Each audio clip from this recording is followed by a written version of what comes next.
केंद्र सरकार के खेती ऑर्ਡੀਨੈਂਸ बिलों के खिलाफ किसान धरने ते ने और किसानों को साथ दे रहे हैं कई सारे अदाकार गायक और लगातार ये कह रहे हैं कि धरना इस तरीके के नाल केंद्र सरकार के खिलाफ जारी रहेगा। इंडस्ट्री के बाबा बोर्ड योगराज सिंह होरां दे नाल गलबात करते हैं कि इस धरने को किस तरीके के नाल देखते हैं और नाल ही नाल क्योंकि केंद्र सरकार ये कह रही है कि किसानों के लिए बिल आए ने आमदन दुगनी की जाएगी और सियासी पार्टियां किसानों को गुमराह कर रही हैं।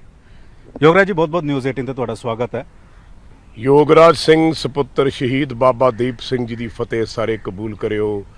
वाहिगुरु जी का खालसा वाहिगुरु जी की फतेह। Thank you sir. हाँ जी योगराज जी तुसी सारी जिंदगी अपनी इंडस्ट्री दे विच रहे हो लगातार तुसी क्योंकि जिमीदार भी हो कभी देखा कि इस तरीके दे नाल धरनिਆਂ दे विच अदाकार कलाकार गायक भी शामिल होए होन और कल दे जिहड़े धरने होए तुसी किस तरीके दे नाल उन्हां नूं देखते हो? मैनू एक चीज़ का बड़ा दुख होया सीगा अज तो कोई 30-40 साल पहला जब मैं साढ़े को बहुत सारी ज़मीन सी यूपी 2300 किला ज़मीन सी इधर पंजाब वाह साढ़े को 200-250 किला ज़मीन सी उदों जट्टां कोल सरदारां कोल ज़मीनां इन्नियां हुंदियां सी ते उदों बिल आया सी इंदिरा गांधी जी प्राइम प्रधानमंत्री सी बई जी बिल आया भी हर जट कोल जिहड़ी है 18 किले ज़मीन रह जूगी हुण जिमीदार को जट मीनस जिमीदार डोंट टेक मी अदरवाइज। तो उदों मैनू बड़ा दुख होया तो मैं पिता जी ने पूछा मैं कहा जी आ तो निरा धक्का है मतलब असी जमीनां वाहुंदे मर गए पसीना चौंदे मर गए साडे वड वडेरे मर गए तो इहने चक के सीलिंग लाती तो वह मैनू फादर मेरे ने कहा बेटा मैनू दुख नाले कहना पैंदा है कि हिंदुस्तान दे विच आज़ादी नालों तां अंग्रेज़ां दी गुलामी चंगी सी। इहो जिहा धक्का नहीं सी करदे टैक्स टुक्स ला दिंदे सी फसलां ते। मैं सोचदा सी भी जेड़ा जट आपां सारे जट ही हाँ बेसिकली थोड़े वड वडेरे भी खेती करते रहे हैं सारिਆਂ दे ये होर गल्लां भी आपां मॉडर्नाइज हो गए। ये धरती है धरती है ना ये जमीन है ਇਹਦੇ ਵਿੱਚ ਆਪਾਂ कणक बीजते हैं झोना बीजते हैं सब्जियां बीजते हैं कितनी मेहनत लगती है। जिस बंदे ने खेती नहीं की ना एक बार हल चला के देखे बलदा ना ट्रैक्टर से चढ़ के मैनू 2 किले वाह के देखे मैं ना रहनुमाना नूं पुछदा तुसीं खेतियां कीतियां नहीं तुहानूं पता नहीं जिमीदार हुंदा की है। इस धरती तो अनाज उगदा है थोड़े ढिड 'च जांदा है देश दे ढिड 'च जांदा है दुनिया नूं किसी टाइम आपां सप्लाई करदे सी। एम आई राइट और रॉन्ग? अज हिंदुस्तान आप गिरवी रख रहे चीज़ा अपन बाहरले मुल्कों तो पैसे लै लैके हिंदुस्तान मेरा ख्याल उन्ना ही करजई हो गया जिन्ना पाकिस्तान करजई है अज की डेट नाल। ये क्यों होया? क्योंकि तुसी जिमीदारां नाल धक्का कीता है।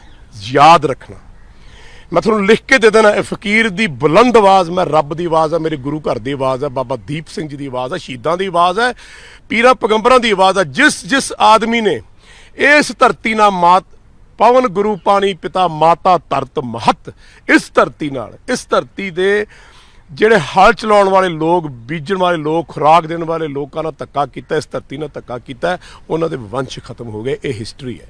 तो लगता है कि केंद्र सरकार धक्का कर रही क्योंकि केंद्र सरकार प्रधानमंत्री होरी कह रहे कि MSP नहीं खत्म की जाएगी मंडियां नहीं खत्म कीतियां जाणगियां सियासी पार्टियां गुमराह कर रही ने असीं तां किसानां दी आमदन दुगनी करन दे लिए फैसले लेते हैं। तुसी किवें देखदे हो तुसी इस एक्ट बारे तुसी इस ऑर्ਡੀਨੈਂਸ बारे किवें? यार ये तां कोई लॉजिक नहीं ना है। तुसी सपोज मेरी 50 किले जमीन है चलो मेरी 20 किले जमीन प्राइवेटाइज करती तुसी प्राइवेट कंपनी ने लै ली प्राइवेट कंपनी ने अपने हिसाब नाल ही पैसा देना ठीक है।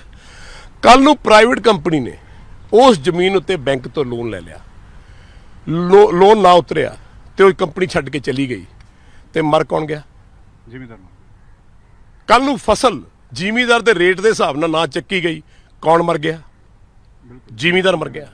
कल नूं तुसीं अपने जिमीदार नूं इंश्योरेंस ना दे सके कि जे यह बदल आउणगे मौसम के हिसाब नाल तेरी फसल खराब हो जूगी असीं फिर भी तैनूं उही पैसा देंगे जो तेरा मुआवजा बनता है। कौन मर गया? जिमीदार मर गया। यार अंग्रेज़ां वाला काम ना करो यार उन्होंने बथेरे टैक्स लाए बथेरे जिमीदार नूं रोलिया बहुत हिंदुस्तान रोलिया तुसीं अपने रहनुमा बन के आपदे जिमीदारां नूं रोलना चाहुंदे ये तो पाप है गुनाह है। लेकिन सरकार कह रही कि असीं टेबल ते गलबात करन लई तैयार हां टेबल ते आके गलबात करो तो लगता है कोई भी सियासी पार्टी सारियां इकट्ठियां होकर किसानां दे नाल जाणगियां या किवें तुसीं देखदे हो? जी सियासी पार्टियां नूं उन्होंने गल कही मैं भी सुनी मैं बहुत एप्रीशिएट करदा कि मोदी सर ने गल कही मोदी सरकार ने गल कही एक बंदे नूं लिआंदा अपना नुमाइंदा चुनो तुसीं इन्हां नूं छड्डो लीडरां तो की लेना ਮੈਂ ਸਾਰੇ ਭਰਾਵਾਂ ਨੂੰ ਕਹਿਣਾ ਜ਼ਿਮੀਂਦਾਰਾਂ ਨੂੰ, ਇੱਕ ਲੀਡਰ ਚੁਣੋ ਆਪਣਾ ਜਿਹਦੇ ਤੇ ਤੁਹਾਨੂੰ ਰੱਬ ਵਰਗਾ ਵਿਸ਼ਵਾਸ ਹੋਵੇ। ਉਹਨੂੰ ਕਹੋ ਜਾ ਕੇ ਪ੍ਰਾਈਮ ਮਿਨਿਸਟਰ ਜੀ ਨਾਲ ਜੋ ਗੱਲ ਕਰਕੇ ਜੋ ਤੂੰ ਗੱਲ ਕਰੇਗਾ ਅਸੀਂ ਫੁੱਲ ਚੜਾਵਾਂਗੇ। ਮੇਰੇ ਵਰਗਾ ਜੱਟ ਜਾਵੇ ਨਾ ਤੇ ਮੈਂ ਗੱਲ ਕਰਾਂ ਤਾਂ ਫਿਰ ਮੈਂ ਗੱਲ ਕਿਸੇ ਕ੍ਰੋਸਨ ਟੇਬਲ ਤੇ ਕਰੂੰਗਾ, ਜਾਂ ਤਾਂ ਮੈਨੂੰ ਫੜ ਕੇ ਮਾਰ ਦੇਣਗੇ, ਕਿਉਂਕਿ ਇਹ ਤਾਂ ਉਹ ਗੱਲ ਹੋ ਗਈ ਨਾ ਹੁਣ ਵੀ ਗੁਰੂ ਤੇਗ ਬਹਾਦਰ ਜੀ ਗਏ, ਔਰੰਗਜ਼ੇਬ ਨੇ ਸਵਾਲ ਪੁੱਛੇ, ਉਹਨੇ ਜਵਾਬ ਦਿੱਤਾ ਤੇ ਮੁੜ ਕੇ ਜਦ ਨਾ ਜਵਾਬ ਆਇਆ ਤਾਂ ਉਹਨੇ ਕਿਹਾ ਮਤਲਬ ਸਿਰ ਲਾ ਦੂੰਗਾ। ਕਹਿੰਦੇ ਮੈਂ ਸਿਰ ਲਵਾਉਣ ਹੀ ਆਇਆ ਸੀ। ਸੋ ਕੋਈ ਐਸਾ ਬੰਦਾ ਹੋਣਾ ਚਾਹੀਦਾ। ਸਿਆਸੀ ਪਾਰਟੀ ਵਾਲੇ ਤਾਂ ਉੱਥੇ ਕੁਝ ਕਹਿਣਾ, ਇੱਥੇ ਕੁਝ ਕਹਿਣਾ। ਤੁਸੀਂ ਇੱਕ ਲਗਾਤਾਰ ਕਹਿ ਰਹੇ ਸੀਗੇ ਕਿ ਨਵਜੋਤ ਸਿੰਘ ਸਿੱਧੂ ਨੂੰ ਜਾਣਾ ਚਾਹੀਦਾ, ਨਵਜੋਤ ਸਿੰਘ ਸਿੱਧੂ ਨੂੰ ਸਾਰੇ ਆਪਣਾ ਲੀਡਰ ਮੰਨਣ, ਔਰ ਤੁਹਾਨੂੰ ਕਿਉਂ ਲੱਗਦਾ ਹੈ ਕਿ ਨਵਜੋਤ ਸਿੰਘ ਸਿੱਧੂ ਅਜਿਹਾ ਸ਼ਖਸ ਹੈ ਜਿਸ ਨੂੰ ਕਿਸਾਨ ਵੀ ਮੰਨ ਸਕਦੇ ਔਰ ਬਾਕੀ ਪਾਰਟੀਆਂ ਵੀ ਮੰਨ ਸਕਦੀਆਂ? ਇਹ 5 ਸਾਲ ਦਾ ਹੁੰਦਾ ਸੀ। ਸਰਦਾਰ ਭਗਵੰਤ ਸਿੰਘ ਸਿੱਧੂ ਮੇਰੇ ਪਿਤਾ ਸਮਾਨ, ਮਤਲਬ ਮੇਰੇ ਵੱਡ ਵਡੇਰੇ, ਮੈਂ ਬੜੀ ਇੱਜ਼ਤ ਕਰਦਾ ਉਹਨਾਂ ਦੀ, ਕਿਉਂਕਿ ਬੜਾ ਅਪਰਾਈਟ ਆਦਮੀ ਸੀ। ਅਸੀਂ ਪਟਿਆਲੇ ਜਾ ਕੇ ਰਹਿੰਦੇ ਸੀ, ਕਾਕਾ ਜੀ ਨੂੰ ਕ੍ਰਿਕਟ ਖਿਡਾਉਂਦੇ ਸੀ, ਇਹਨਾਂ ਦੇ ਘਰ ਰਹਿੰਦੇ ਸੀ, ਮੇਰੇ ਨਾਲ ਬਹੁਤ ਪਿਆਰ ਸੀ। ਫਿਰ ਭਗਵੰਤ ਸਿੰਘ ਸਿੱਧੂ ਹੋਣਾ ਦੀ ਡੈਥ ਹੋ ਗਈ। ਨਵਜੋਤ ਸਿੰਘ ਸਿੱਧੂ ਹੋਣਾ ਤੇ ਕੇਸ ਹੋਇਆ, ਘਲੌੜੀ ਵਾਲਾ ਕੇਸ। ਇਹ ਤਾਂ ਬਣੀ ਹੋਣੀ ਪਰਿਵਾਰ ਮੇਰੇ ਕੋਲ ਰਹੇ ਆ, ਮੈਂ ਕਿਹਾ ਤੱਤੀ ਹਵਾ ਨਹੀਂ ਲੱਗਣ ਦਿੰਦਾ, ਠੀਕ ਹੈ, ਕੇਸ ਆਪਣੀ ਜਗ੍ਹਾ। ਉਸ ਤੋਂ ਬਾਅਦ ਵਿਆਹ ਹੋਇਆ, ਮੈਂ ਪਿਓ ਬਣ ਕੇ ਖੜਾ, ਮੇਰਾ ਫਰਜ਼ ਬਣਦਾ, ਮੇਰਾ ਪੁੱਤਰ ਹੈ, ਮੈਂ ਇਸ ਘਰ ਦਾ ਨੂਣ ਖਾਧਾ, ਮੈਂ ਇਹਨੂੰ ਰਗ ਰਗ ਤੋਂ ਜਾਣਦਾ।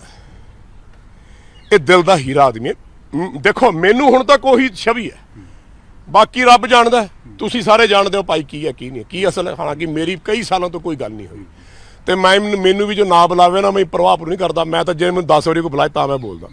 ਮੇਰੀ ਨਵਜੋਤ ਸਿੰਘ ਸਿੱਧੂ ਨਾਲ ਕੋਈ ਗੱਲਬਾਤ ਨਹੀਂ ਹੋ, ਪਰ ਮੈਂ ਸਮਝਦਾ, ਮੇਰਾ ਦਿਲ ਕਹਿੰਦਾ ਹੈ ਕਿ ਇੱਕ ਐਸਾ ਇਨਸਾਨ ਹੈ ਜਿਹਨੂੰ ਆਪਾਂ ਜੇ ਆਪਣਾ ਆਗੂ ਬਣਾ ਕੇ ਭੇਜੀਏ ਤਾਂ ਗੱਲ ਦਮ ਨਾਲ ਕਰ ਸਕਦਾ ਹੈ। ਉਹਦੇ ਬਾਰੇ ਕਿਹਾ ਜਾਂਦਾ ਜੀ ਇੱਕ ਪਾਰਟੀ ਛੱਡਤੀ, ਫਿਰ ਦੂਜੀ ਛੱਡਤੀ, ਫਿਰ ਤੀਜੀ ਛੱਡਤੀ, ਫਿਰ ਚੌਥੀ ਛੱਡਤੀ, ਵੀ ਇਹ ਫੁਦਕਦਾ ਰਹਿੰਦਾ। ਦੇਖੋ 2% ਲੋਕ ਤਾਂ ਤੁਹਾਡੇ ਖਿਲਾਫ ਹੋਣਗੇ, ਤੁਸੀਂ ਜਿੱਡੇ ਮਰਜ਼ੀ ਦੁੱਧ ਦੇ ਤੋਤੇ ਬਣ ਜਾਓ। ਸੋ ਆਈ ਫੀਲ, ਜਿੱਥੇ ਤੱਕ ਮੈਂ ਨਵਜੋਤ ਸਿੰਘ ਸਿੱਧੂ ਨੂੰ ਜਾਣਦਾ, ਔਰ ਮੈਂ ਕੱਲ ਬਨੀ ਦਾ ਫੋਨ ਆਇਆ ਸੀ, ਉਹਨੂੰ ਵੀ ਕਿਹਾ ਸੀ, ਮੈਂ ਕਿਹਾ ਸ਼ਹਿਰੀ ਨੂੰ ਮੇਰਾ ਸੁਨੇਹਾ ਦੇਈ ਨਵਜੋਤ ਨੂੰ, ਜੇ ਤੂੰ ਨਹੀਂ ਕਰ ਸਕਦਾ, ਤੂੰ ਤੇ ਮੈਂ ਅਸੀਂ ਇਕੱਠੇ ਹੋ ਕੇ ਨਹੀਂ ਕਰ ਸਕਦੇ ਤਾਂ ਫਿਰ ਕੌਣ ਕਰੂਗਾ? ਫਿਰ ਲਾਹਨਤ ਹੈ ਜ਼ਿੰਦਗੀ 'ਚ। ਆਖੇ ਜੀ ਸਿਸਟਮ ਬੜਾ ਕਰਪਟ ਹੈ ਜੀ, ਆਖੇ ਫਲਾਨਾ ਬੜਾ ਕਰਪਟ ਹੈ। ਮੈਂ ਕਹਤਾ ਗੁਰੂਆਂ ਵੇਲੇ ਵੀ ਲੋਕ ਕਹਿੰਦੇ ਸੀ ਵੀ ਔਰੰਗਜ਼ੇਬ ਬੜਾ ਕਰਪਟ ਹੈ, ਬਹੁਤ ਤਸੀਹੇ ਕਰਦਾ। ਗੱਲ ਛੱਡੋ, ਲੈਟਸ ਗੋ ਐਂਡ ਟਾਕ। ਮੈਂ ਅੱਜ ਵੀ ਚਾਹੁੰਦਾ ਆਪਣਾ ਕ੍ਰਾਸ ਦਾ ਟੇਬਲ ਆਪਾਂ ਬੀਜੇਪੀ ਸਰਕਾਰ ਨਾਲ ਗੱਲ ਕਰੀਏ, ਔਰ ਜੇ ਕੋਈ ਹੱਲ ਨਹੀਂ ਨਿਕਲਦਾ ਫਿਰ ਕਹਾਂ ਤਾਂ ਫਿਰ ਅੰਦੋਲਨ ਤਾਂ ਪਿਆ ਹੀ ਪਿਆ ਹੈ। ਕਿਹੜਾ ਇਸ ਦੇ ਨਾਲ ਕਿਉਂਕਿ ਧਰਨੇ ਮੁਜ਼ਾਹਰੇ ਹੋ ਰਹੇ, ਟ੍ਰੇਨਾਂ ਰੁਕ ਰਹੀਆਂ ਨੇ, ਕਈ ਸਾਰੇ ਕਲਾਕਾਰ ਗਾਇਕ ਵੀ ਆ ਰਹੇ ਨੇ ਔਰ ਗਾਇਕਾਂ ਦੇ ਨਾਲ ਸੈਲਫੀਆਂ ਲੈਣ ਵਾਲੇ ਵੀ ਆ ਰਹੇ ਨੇ। ਤੁਸੀਂ ਇਹਨਾਂ ਸਾਰੇ ਗਾਇਕਾਂ ਨੂੰ, ਤੁਹਾਨੂੰ ਲੱਗਦਾ ਹੈ ਕਿ ਉਹ ਕਿਸਾਨਾਂ ਦੇ ਨਾਲ ਆਏ ਜਾਂ ਆਪਣੀਆਂ ਤਸਵੀਰਾਂ ਖਿਚਵਾ ਕੇ ਚਲੇ ਗਏ? ਕਿਵੇਂ ਤੁਸੀਂ ਦੇਖਦੇ ਹੋ ਸਰ? ਗੱਲ ਇਹ ਹੈ, ਜਦ ਗੰਗਾ ਬਹਿੰਦੀ ਹੈ ਹਰੇਕ ਹੀ ਕਹਿੰਦਾ ਮੈਂ ਹੱਥ ਧੋਲਾ, ਮੇਰੀ ਫੋਟੋ ਆ ਜਾਏ, ਮੇਰੀ ਸੈਲਫੀ ਆ ਜਾਏ। ਅੱਜ ਮੈਨੂੰ ਵੀ ਰੰਧਾਵਾ ਬ੍ਰਦਰ ਦਾ ਫੋਨ ਆਇਆ, ਉਹ ਭਾਜੀ ਅਸੀਂ ਗਏ ਜੀ 50 ਬੰਦੇ ਲੈ ਕੇ ਫੋਟੋਆਂ ਕਰਦੀਆਂ ਮੈਨੂੰ। ਮੈਂ ਉਹਨੂੰ ਕਿਹਾ, ਮੈਂ ਤੇਰਾ ਦਿਮਾਗ ਖਰਾਬ ਹੈ 50 ਬੰਦੇ ਲਿਜਾ ਕੇ ਵੀ ਕਹਾਂ ਤੁਰੀਦਾ ਹੁੰਦਾ। ਆ ਮੈਂ ਹੁਣ ਕਹਿ ਕੇ ਹਟਿਆ ਕਿ ਮੈਂ ਲਾਈਵ ਹੋਣਾ। ਰੰਧਾਵਾ ਕਿਹੜੀ ਤੁਸੀਂ? ਰੰਧਾਵਾ ਬ੍ਰਦਰਸ ਜਿਹੜੇ ਹੈਗੇ ਨੇ, ਗਾਉਂਦੇ ਨੇ ਮੁੰਡੇ ਆਪਣੇ ਬਨਿਆਣੇ ਵਰਗੇ। ਮੈਂ ਕਹਿ ਕੇ ਹਟਿਆ, ਮੈਂ ਕਿਹਾ ਜੇ ਤਾਂ ਆਪਣੀ ਪਪੂਲੈਰਿਟੀ ਵਾਸਤੇ, ਹਾਂਜੀ ਮੈਂ ਵੀ ਗਿਆ ਸੀ, ਹਾਂਜੀ ਹਾਜ਼ਰੀ ਮੇਰੀ ਵੀ ਲੱਗੀ ਸੀ, ਮੈਂ ਵੀ ਕਿਹਾ ਸੀ ਤੁਨ ਤੁਨ ਤਕੜੁਕ ਤੁਨ ਤੁਨ ਤਕੜੁਕ ਆ ਬਰ ਚੱਕ ਦੇਾਂਗੇ ਮਾਰ ਦੇ। ਜੇ ਇਹ ਕਰਕੇ ਆਪਣੀ ਫੋਟੋਆਂ ਖਿਚਾਣੀਆਂ ਤਾਂ ਵੀ ਉਹਨੇ ਸਜ਼ਾ ਦੇਣੀ ਹੈ, ਤੇ ਜੇ ਤੁਰਨਾ ਮੇਰੇ ਵਾਂਗੂ, ਹਾਂ ਬਈ ਜਦ ਵੇਲਾ ਆਊਗਾ ਉਦੋਂ ਦੇਖਾਂਗੇ। ਐਵੇਂ ਜਾ ਕੇ ਮੈਂ ਨਹੀਂ ਧਰਨਿਆਂ 'ਚ ਗਿਆ, ਮੈਂ ਜਾ ਕੀ ਕਰਾਂ, ਚੱਕ ਕੇ ਮਾਈਕਲ ਲਾਲਾ ਚੱਕ ਦੇ, ਅੱਗੋਂ ਚੱਲੇ ਗੋਲੀ ਤੇ ਮੈਂ ਭਾਜਾਂ ਵੀ ਹਾਏ ਹਾਏ ਮਰ ਗਿਆ ਮੇਰੇ ਤਾਂ ਬੱਚੇ। ਇੱਥੇ ਆ ਹਾਲ ਹੈ। What are we talking sir? ਜੇ ਗੱਲ ਕਲਾਕਾਰਾਂ ਨੇ ਇਹੀ ਚੀਜ਼ ਕੀਤੀ ਹੈ, ਇਹੀ ਚੀਜ਼ ਕੀਤੀ। ਜਾਓ ਉੱਥੇ ਗੱਲ ਕਰੋ, ਸਰਕਾਰ ਨਾਲ ਗੱਲ ਕਰੋ। ਮੋਦੀ ਜੀ ਸਾਡੀ ਤੁਹਾਨੂੰ ਬੇਨਤੀ ਹੈ, ਸਾਡੀ ਗੱਲ ਸੁਣੋ। ਅਸੀਂ ਐਲਦਾਰ ਭੇਜਣਾ ਅਸੀਂ ਨਹੀਂ ਚਾਹੁੰਦੇ, ਬੀਜੇਪੀ ਅਸੀਂ ਨਹੀਂ ਚਾਹੁੰਦੇ, ਜਾਂ ਦੂਜੀਆਂ ਪਾਰਟੀਆਂ ਅਸੀਂ ਨਹੀਂ ਚਾਹੁੰਦੇ। ਤੁਸੀਂ ਗੱਲ ਕਰੋ ਜਿਹੜੀ ਪਾਇਦਾਨ ਦੀ ਹੈ। ਉੱਥੇ ਜਾ ਕੇ ਲਲਕਾਰੇ ਮਾਰ ਕੇ ਤੇ ਮੁੜ ਕੇ ਜਾਂ ਬੈਰੀਅਰ ਦੇ ਕੋਲ ਜਾਂਦੇ ਨੇ ਤਾਂ ਭੱਜ ਲੈਂਦੇ। ਕੱਲ ਏਦਾਂ ਹੀ ਹੋਇਆ, ਆ ਮੈਨੂੰ ਰੋਮੀ ਰੰਧਾਵਾ ਹੀ ਦੱਸਦਾ ਸੀ, ਕਹਿੰਦਾ ਜੀ ਸਾਰੇ ਭੱਜ ਗਏ ਇੱਥੋਂ। Why are we doing this? ਮੈਂ ਤਾਂ ਪਪੂਲੈਰਿਟੀ ਲੈ ਰਿਹਾ, ਮੈਂ ਤਾਂ ਤੁਹਾਡੇ ਲੋਕਾਂ ਨਾਲ ਗੱਲ ਕਰ ਰਿਹਾ, ਆਪਣੀ ਵਿਊ ਗੱਲ ਕਰ ਰਿਹਾ। ਮੈਂ ਤਾਂ ਉਦੋਂ ਜਾਊਂਗਾ ਜਦ ਅੱਗ ਬਲਦੀ ਹੋਊਗੀ, ਤੇ ਫਿਰ ਮੈਨੂੰ ਰੱਬ ਨੇ ਕਿਹਾ ਜਾ ਪੁੱਤਰ ਹੁਣ ਸ਼ਹੀਦੀ ਦੇ ਦੇ, ਫਿਰ ਮੈਂ ਜਾਊਂਗਾ। ਮੈਂ ਨਹੀਂ ਗਿਆ ਫੋਟੋ ਖਿਚਾਉਣ, ਮੈਂ ਸਿਰਫ ਤੁਹਾਡੇ ਲੋਕਾਂ ਨਾਲ ਗੱਲਾਂ ਕਰ ਰਿਹਾ। So I think it is very important to talk to the channels, to the press. ਉੱਥੇ ਵੀ ਜਾਓ, ਉਹਨਾਂ ਦਾ ਹਾਲ ਚਾਲ ਪੁੱਛੋ ਕਿ ਕੋਈ ਨਹੀਂ ਭਾਈ ਅਸੀਂ ਵੀ ਬੈਠੇ ਹਾਂ, ਬਹੁਤ ਮਾੜਾ ਹੋ ਰਿਹਾ, ਮਹਾਰਾਜ ਕਿਰਪਾ ਕਰੂਗਾ। ਆਪ ਜੇ ਰੱਬ ਨੇ ਕਿਹਾ ਵੀ ਜਾਓ ਅੰਦੋਲਨ ਕਰਨਾ ਹੈ, ਜਾਓ ਅੱਗੇ ਤੁਰੋ। ਰੱਬ ਇਹ ਵੀ ਚਾਹ ਸਕਦਾ ਕੋਈ ਇੱਥੋਂ ਬੰਦਾ ਜਾ ਕੇ ਗੱਲ ਕਰਕੇ ਤੇ ਗੱਲ ਮੁਕਾ ਵੀ ਦੇਵੇ। ਮੈਂ ਅੱਜ ਵੀ ਚਾਹੁੰਦਾ, ਤੁਸੀਂ ਤੁਹਾਨੂੰ ਅਗਰ ਕਿਸਾਨ ਭੇਜਦੇ ਨੇ ਕਿ ਅਸੀਂ ਤੁਹਾਡੇ ਨਾਲ ਚੱਲਾਂਗੇ ਪ੍ਰਧਾਨ ਮੰਤਰੀ ਸਾਹਿਬ ਕੋਲ, ਤੁਸੀਂ ਨਾਲ ਜਾ ਕੇ ਗੱਲਬਾਤ ਕਰੋਗੇ? ਤੁਸੀਂ ਪੂਰੇ ਐਕਟ ਬਾਰੇ ਜੋ ਕਮੀਆਂ ਨੇ, ਕਿਉਂਕਿ ਸਭ ਤੋਂ ਵੱਡੀ ਗੱਲ ਐਮਐਸਪੀ, ਆੜਤੀਆਂ, ਮੰਡੀ, ਇਹ ਤਿੰਨ ਚੀਜ਼ਾਂ ਨੂੰ ਲੈ ਕੇ ਕਿਸਾਨਾਂ ਦੇ ਸ਼ੰਕੇ ਨੇ ਔਰ ਤਿੰਨਾਂ ਚੀਜ਼ਾਂ ਨੂੰ ਲੈ ਕੇ ਕੇਂਦਰ ਸਰਕਾਰ ਕਲੀਅਰ ਹੈ। ਉਹ ਕਹਿ ਰਹੀ ਕਿ ਅਜਿਹਾ ਕੁਝ ਨਹੀਂ ਹੋਣਾ। ਦੇਖੋ, ਪਹਿਲੀ ਗੱਲ ਤਾਂ ਤਮੀਜ਼ ਨਾਲ ਗੱਲ ਕਰਨੀ। After all we are talking to the prime minister, we are talking to the cabinet ministers, we are talking to the party members. You have to be respectful. ਪਹਿਲੀ ਗੱਲ, ਜ਼ੁਬਾਨ ਤੇ ਕਲਮ ਬਹੁਤ ਵੱਡੀ ਚੀਜ਼ ਹੈ। ਤੁਸੀਂ ਅਦਾ ਨਾਲ ਗੱਲ ਕਰੋਗੇ, ਤੁਸੀਂ ਆਪਣੀ ਪੱਖ ਰੱਖੋਗੇ, ਤੁਸੀਂ ਉਹਨਾਂ ਨੂੰ ਕਨਵਿੰਸ ਕਰੋਗੇ ਕਿ sir this is not right, this is right. ਅਸੀਂ ਤੁਹਾਡੇ ਤੇ ਬਿਲੀਵ ਕਰ ਸਕਦੇ ਹਾਂ, ਪ੍ਰਾਈਵੇਟ ਕੰਪਨੀਆਂ ਤੇ ਬਿਲੀਵ ਨਹੀਂ ਕਰ ਸਕਦੇ। ਸਾਡੇ ਮਾਤਾ ਪਿਤਾ ਰਹਿਨੁਮਾ ਤੁਸੀਂ ਹੋ, ਅਸੀਂ ਉਹਨਾਂ ਤੇ ਨਹੀਂ। ਸਾਨੂੰ ਆ ਗੱਲਾਂ ਦੀ ਯਕੀਨ ਨਹੀਂ ਹੈ। ਸਾਨੂੰ ਇਸ ਗੱਲਾਂ ਦਾ ਯਕੀਨ ਤੁਸੀਂ ਦਿਵਾਓ, ਤੁਸੀਂ ਟੇਕ ਓਵਰ ਕਰੋ, ਨੋ ਪ੍ਰੋਬਲਮ, ਜਿਹੜੇ ਕਿ ਤੁਹਾਡੇ ਅੰਡਰ ਚੱਲ ਹੀ ਰਿਹਾ। ਅਸੀਂ ਪ੍ਰਾਈਵੇਟ ਕੰਪਨੀਆਂ ਦੇ ਅੰਦਰ ਨਹੀਂ ਕੰਮ ਕਰ ਸਕਦੇ। ਸਾਨੂੰ ਤੁਸੀਂ ਉਹਨਾਂ ਦੇ ਪੱਲੇ ਕਿਉਂ ਪਾਉਂਦੇ ਹੋ? ਇੱਕ ਪਿਤਾ ਆਪਣੇ ਬੱਚਿਆਂ ਨੂੰ ਆਪਣੇ ਘਰੋਂ ਕੱਢ ਕੇ ਦੂਜੇ ਦੇ ਪੱਲੇ ਕਿਉਂ ਪਾ ਰਿਹਾ? ਮੈਂ ਇਹ ਸਵਾਲ ਕਰੂੰਗਾ ਤੇ ਸ਼ਾਇਦ ਇਹਦਾ ਜਵਾਬ ਮੈਨੂੰ ਲੱਗਦਾ ਕਿ ਬੜਾ ਖੂਬਸੂਰਤ ਗੱਲ ਹੋਗੀ ਤੇ ਬੜੀ ਖੂਬਸੂਰਤ ਜਵਾਬ ਹੋਗੀ। ਜੇ ਕਿਸਾਨ ਮੈਨੂੰ ਭੇਜਣਗੇ, ਮੈਂ ਡੈਫੀਨੇਟਲੀ ਗੋ, ਔਰ ਮੈਂ ਉੱਥੇ ਗੱਲ ਕਰੂੰਗਾ। ਸੁਣਨ ਵਾਲੇ ਨੂੰ ਵੀ ਮਜ਼ਾ ਆਊਗਾ ਕਿ ਵਾਹ ਕੀ ਗੱਲ ਕੀਤੀ ਹੈ, ਤੇ ਜਦ ਉਹ ਗੱਲ ਦਾ ਜਵਾਬ ਦੁਨੀਆ ਚ ਆਊਗਾ, ਉਹ ਵੀ ਕਹਿਣਗੇ ਕਿ ਵਾਹ ਕੀ ਮਤਾ ਪਾਸ ਕੀਤਾ। So I think it is very important to talk like gentleman. ਕਿਉਂਕਿ ਤੁਸੀਂ ਇੰਡਸਟਰੀ ਦੇ ਬਾਬਾ ਬੋੜ ਹੋ ਔਰ ਇੱਕ ਇੰਡਸਟਰੀ ਦੇ ਦੂਜੇ ਪਾਸੇ ਅਸੀਂ ਸੰਨੀ ਦਿਓਲ ਹੋਰਾਂ ਨੂੰ ਦੇਖਿਆ, ਦਲੇਰ ਮਹਿੰਦੀ ਹੋਰਾਂ ਨੂੰ ਦੇਖਿਆ, ਉਹ ਸ਼ਲਾਘਾ ਕਰ ਰਹੇ ਸੀ। ਉਹ ਕਹਿ ਰਹੇ ਸੀ ਪ੍ਰਧਾਨ ਮੰਤਰੀ ਸਾਹਿਬ ਨੇ ਜੋ ਕਰਤਾ ਉਹ ਸੋਨੇ ਤੇ ਸੁਹਾਗਾ। ਵਾਹ ਜੀ ਵਾਹ, ਇਹ ਤਾਂ ਚਮਚੇਗਿਰੀ ਹੋ ਗਈ ਨਾ ਫਿਰ। ਹੁਣ ਜੇ ਮੇਰੇ ਘਰੇ ਮੈਂ ਤੁਹਾਨੂੰ ਆਪਣੇ ਫਾਦਰ ਦੀ ਗੱਲ ਸੁਣਾਉਣਾ, ਇਹ ਗੱਲ ਰਿਲੇਟ ਕਰਦੀ ਹੈ।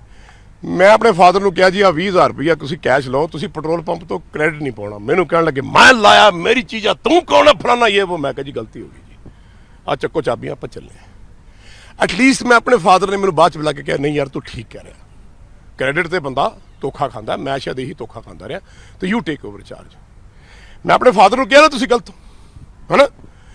ਸਨੀ ਦਿਓਲ ਜਾਂ ਕਿਹਦਾ ਨਾਲ ਹੈ, ਦਲੇਰ ਮਹਿੰਦੀ ਜਾਂ ਪਟਿਆਲਾ ਲੰਬਾ ਜਿਹੜਾ ਬਾਜਾ ਵਜਾਉਂਦਾ, ਸ਼ਰਮ ਨਹੀਂ ਆਉਂਦੀ ਇਹਨੂੰ ਗੱਲ ਕਰਦੇ। ਇਹ ਨਹੀਂ ਪਤਾ ਕਿ ਹਿੰਦੁਸਤਾਨ ਪਾਕਿਸਤਾਨ ਦੀ ਤੇ ਚਾਈਨਾ ਦੀ ਲੜਾਈ ਕਦ ਲੱਗੀ ਸੀ, ਇਹੋ ਜਿਹੀ ਗੱਲਾਂ ਮਾਰਦਾ ਹੈ।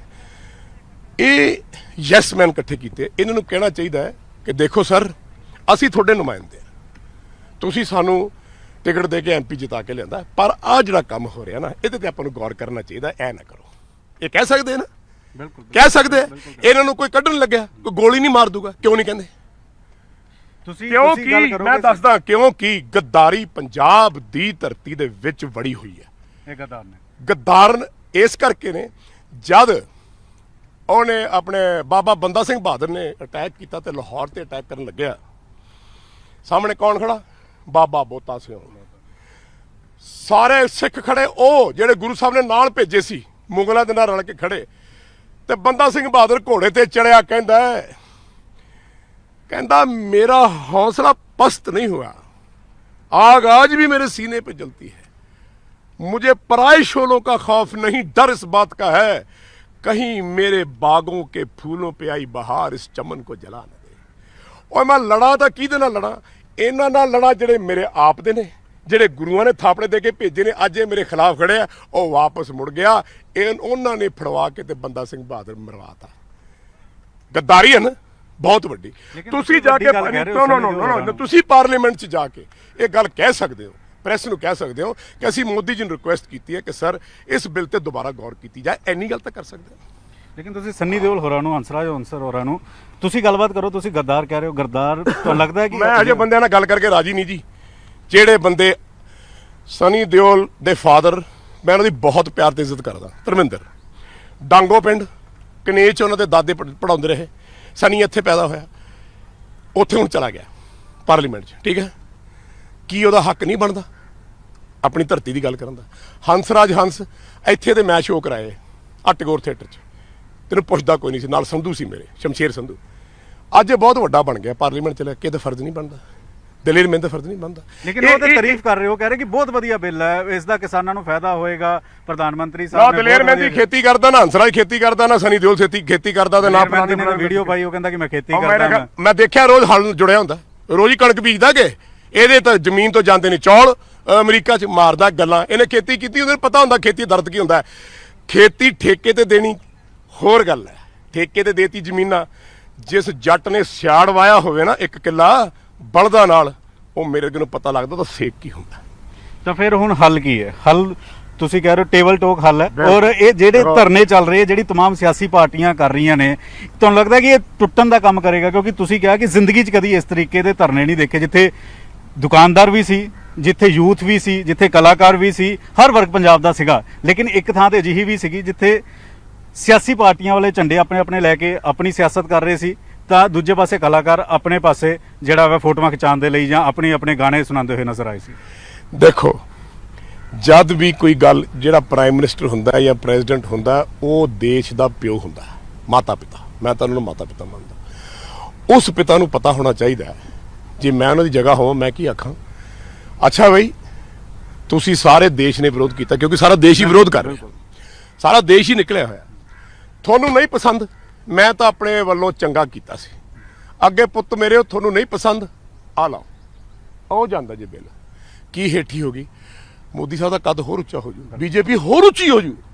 ਮਾਫੀ ਮੰਗ ਲੈਣਾ ਨਹੀਂ ਵੀ ਤੁਹਾਨੂੰ ਪਸੰਦ ਨਹੀਂ, ਮੇਰੀ ਵਸੀਅਤ ਤੁਹਾਨੂੰ ਪਸੰਦ ਨਹੀਂ, ਵੀ ਇੱਕ ਮੁੰਡੇ ਦਾ ਨਾ ਇੰਨੀ ਜ਼ਮੀਨ, ਇੱਕ ਮੁੰਡੇ ਦਾ ਇੰਨੇ, ਜੋ ਆ ਲੈ ਮੈਂ ਪਾੜਤੀ ਭਾਈ, ਆਪਾਂ ਦੁਬਾਰਾ ਬਣਾ ਲੈਂਦੇ, ਤੁਸੀਂ ਆਪਦਾ ਬੰਦਾ ਭੇਜੋ, ਬੈਠ ਕੇ ਬਣਾ ਲੈਂਦੇ, ਮੈਟਰਸ ਓਵਰ। ਸਾਰੇ ਨਹੀਂ, ਸਪੋਜ਼ ਜੇ ਇਦਾਂ ਕਰ ਦੇਣ ਤਾਂ ਕੀ ਬੱਲੇ ਬੱਲੇ ਹੋ ਜਾਏਗੀ ਹੈ, ਸਾਰਾ ਹਿੰਦੁਸਤਾਨ ਖੜ ਕੇ ਆਖੇ ਬਈ ਕੀ ਬਾਤ ਹੈ, ਨਜ਼ਾਰਾ ਆ ਗਿਆ, ਇੰਨੀ ਗੱਲ ਹੈ, ਹੋਰ ਕੀ। ਅਗਰ ਨਹੀਂ ਹੁੰਦਾ, ਤੁਹਾਨੂੰ ਲੱਗਦਾ 2022 ਚ ਇੱਕ ਵੱਡਾ ਚੋਣਾਂ ਦਾ ਮੁੱਦਾ ਬਣੇਗਾ ਔਰ ਬੀਜੇਪੀ ਨੂੰ ਇਸ ਦਾ ਖਮਿਆਜ਼ਾ ਭੁਗਤਣਾ ਪੈ ਸਕਦਾ? ਅਕਾਲੀ ਦਲ ਵੱਖਰੀ ਹੋ ਚੁੱਕੀ ਹੈ। ਮੇਰਾ ਖਿਆਲ 2022 ਤੱਕ ਤਾਂ ਗੱਲ ਫਿਰ ਜਾਣੀ ਹੀ ਨਹੀਂ, ਜੇ ਯੱਕਾ ਫਸਿਆ ਰਿਹਾ, ਨਾ ਝੁਕਿਆ ਕੋਈ, ਨਾ ਕੋਈ ਕੰਪਰੋਮਾਈਜ਼ ਹੋਇਆ, ਫਿਰ ਤਾਂ ਗੱਲ ਜੀ ਖੂਨ ਖਰੇਬੇ ਤੇ ਆ ਜਾਊਗੀ। ਇਹ ਸਵਾਲ ਇਸ ਕਰਕੇ ਵੀ ਕਿਉਂਕਿ ਕੁਝ ਸਿਆਸੀ ਪਾਰਟੀਆਂ ਇਹ ਕਹਿ ਰਹੀਆਂ ਕਿ ਕਾਲਾ ਦੌਰ ਆ ਸਕਦਾ। ਅੰਬਾਲੇ ਵਾਲੇ ਪਾਸੇ ਅਸੀਂ ਦੇਖਿਆ ਖਾਲਿਸਤਾਨ ਦੇ ਨਾਅਰੇ ਵੀ ਉੱਥੇ ਲੱਗੇ, ਔਰ ਇਹ ਮੁੱਦਾ ਕਿਤੇ ਹੋਰ ਹੀ ਡਾਇਵਰਟ। ਔਰ ਕਰੋਨਾ ਕਾਲ ਦੇ ਵਿੱਚ ਜਦੋਂ ਇੱਕ ਤੋਂ ਦੂਜੇ ਨੂੰ ਬਿਮਾਰੀ ਹੁੰਦੀ, 50,000 ਬੰਦਾ ਸੜਕਾਂ ਤੇ ਔਰ ਖਾਲਿਸਤਾਨ ਦੇ ਨਾਅਰੇ, ਤਾਂ ਕਿੱਧਰ ਤੁਹਾਨੂੰ ਲੱਗਦਾ ਕੀ ਸਮੀਕਰਨ ਲੱਗ ਰਹੇ? 80-90 ਵਾਲੇ ਪਾਸੇ ਜਾਂਦੇ ਹੋਏ ਨਜ਼ਰ ਆ ਰਹੇ। ਛੱਡੋ ਜੀ, ਮੈਂ ਤੁਹਾਨੂੰ ਪਿੱਛੇ ਲੈ ਕੇ ਚੱਲਦਾ। ਮਾਸਟਰ ਤਾਰਾ ਸਿੰਘ ਦਾ ਨਾਂ ਸੁਣਿਆ? ਬਿਲਕੁਲ, ਅਕਾਲੀ ਦਲ ਦੇ ਅਕਾਲ, ਉਹਨੂੰ ਭੇਜਿਆ ਜਦ ਮਾਊਂਟ ਬੈਟਨ ਤੇ ਨਹਿਰੂ ਉੱਥੇ ਸੀ, ਜਿਨ੍ਹਾਂ ਕਹਿੰਦਾ ਮੈਂ ਪ੍ਰਧਾਨ ਮੰਤਰੀ ਬਣਨਾ। ਠੀਕ ਹੈ, ਮੇਰੀ ਗੱਲ ਦੱਸ ਦੇ, ਮੈਨੂੰ ਗਲਤ ਹੋਗਾ। ਜੇ ਤੁਸੀਂ ਜਿਨ੍ਹਾਂ ਨੂੰ ਪ੍ਰਧਾਨ ਮੰਤਰੀ ਬਣਾ ਦਿੰਦੇ, 5 ਸਾਲ ਬਾਅਦ ਨਹਿਰੂ ਫਿਰ ਬਣ ਜਾਂਦਾ, ਫਿਰ ਇੰਦਰਾ ਬਣ ਜਾਂਦੀ, ਨਾ ਪਾਕਿਸਤਾਨ ਬਣ ਜਾਂਦਾ। ਪਾਕਿਸਤਾਨ ਅਲੱਗ ਹੋਣਾ ਆਪਾਂ ਨੂੰ ਕਿੰਨਾ ਭੁਗਤ ਰਹੇ ਆਪਾਂ, ਕਿਉਂ? ਕਿਉਂਕਿ ਜਦ ਗਵਾਂਢੀ ਹੁਣ ਏਦਾਂ ਦਾ ਤੰਗ ਕਰੀ ਜਾਂਦਾ ਆਪਾਂ ਨੂੰ। ਮੈਨੂੰ ਤੁਸੀਂ ਇੱਕ ਗੱਲ ਦੱਸੋ ਬਈ, ਮਾਸਟਰ ਤਾਰਾ ਸਿੰਘ ਨੂੰ ਮਾਊਂਟ ਬੈਟਨ ਕਹਿੰਦਾ ਭਾਈ ਇਹਨਾਂ ਨੇ ਆਪਣਾ ਪਾਕਿਸਤਾਨ ਲੈ ਲਿਆ, ਤੁਸੀਂ ਆਪਣਾ ਸਿੱਖ ਕੌਮ ਅਲੱਗ ਲੈ ਲਓ। ਇਹ ਮਾਊਂਟ ਬੈਟਨ ਦੇ ਰਿਕਾਰਡਡ ਸ਼ਬਦ ਨੇ। ਔਰ ਤੁਹਾਨੂੰ ਆਹ ਪੰਜਾਬ ਤੇ ਤੁਹਾਨੂੰ ਅਫਗਾਨਿਸਤਾਨ ਤੇ ਕਸ਼ਮੀਰ ਤੇ ਤਿੱਬਤ ਸਾਰਾ ਤੁਹਾਨੂੰ ਇਲਾਕਾ ਵਾਪਸ ਦਿੰਨੇ ਆ, ਜੋ ਮਹਾਰਾਜਾ ਰਣਜੀਤ ਸਿੰਘ ਕੋਲ ਸੀਗਾ ਕਿਸੇ ਟਾਈਮ। ਠੀਕ ਹੈ, ਗੱਲ ਹੋ ਗਈ ਜੀ।